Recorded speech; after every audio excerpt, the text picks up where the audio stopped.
Welcome back to Kairali உலகம். நம்மளுடைய கைரளி உலகத்தில் காப்பி பொடி, கேரளா ட்ரெடிஷ்னல் வர காப்பி பொடி, அது வந்து காப்பி பொடியும் வெந்தயமும் சேர்ந்து வறுத்த காப்பி பொடி பொடி பண்ணி அமெரிக்கா வர போயிருக்கு. எவ்வளோ சந்தோஷமாக இருக்குதுன்னு நினைக்கிறீங்க? ரொம்ப சந்தோஷமாக இருக்குது.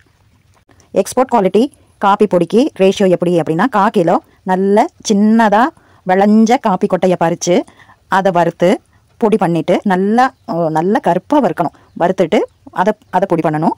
1/4 கிலோவுக்கு 100 கிராம் வெந்தயம், அதையும் நல்லா வறுத்துட்டு அதையும் நல்லா பொடி பண்ணி, வேணும்னா கொஞ்சம் ஏலக்காவும் கொஞ்சம் சீரகமும் போட்டு கூட அதை வந்து வறுக்கலாம். வெந்தயம் வறுக்கும்போது அதையும் வறுக்கலாம்.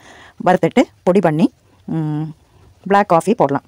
தண்ணி 1 டம்ளர் தண்ணினா நல்லா கொதிச்சதுக்கப்புறமேலு நல்லா கொதிக்க விடணும். அது கொஞ்சம் நேரம் கொதிச்சுட்டே இருக்கணும். அப்புறம் வந்து அதில் வந்து அவரவருக்கு தேவையான அளவு சீனி சேர்த்துட்டு, அப்புறம் இத்தினோண்டு ஒரு டம்ளர் அப்படிங்கிறப்ப ஒரு 1/4 டேபிள் ஸ்பூன் அதில் போட்டு கலக்கி பார்க்கணும். அந்த ஸ்பூன்லேயே கரண்டிலேயே எடுத்து மேலே ஊற்றி பார்க்கும்போது அதோட டிகாஷனோட திக்னஸ் தெரியும். அப்போ வந்து நம்ம நிறுத்திக்கலாம். எவ்வளோ தேவையோ அதை போட்டு நிறுத்திட்டு சூடாக குடிச்சோம்னா ரொம்ப எனர்ஜி, ரொம்ப ஹெல்த்தி. தோட்டத்துக்கு வேலைக்கு வரவங்களுக்கு இந்த கட்டங்காப்பி தான் கொடுக்குறது வழக்கம். எவ்வளோ பெரிய வியாதியஸ்தராக இருந்தாலும் பணக்காரங்களா இருந்தாலும் இந்த கட்டங்காப்பி இல்லாமல் ஒரு நாள் தொடங்காது. அவ்வளோ எனர்ஜி. உங்களுக்கும் வேண்டும் என்றால் வாட்ஸ்அப்பில் கான்டாக்ட். ரசித்து குடித்து இன்பம் பெறுங்கள். நன்றி, வணக்கம்.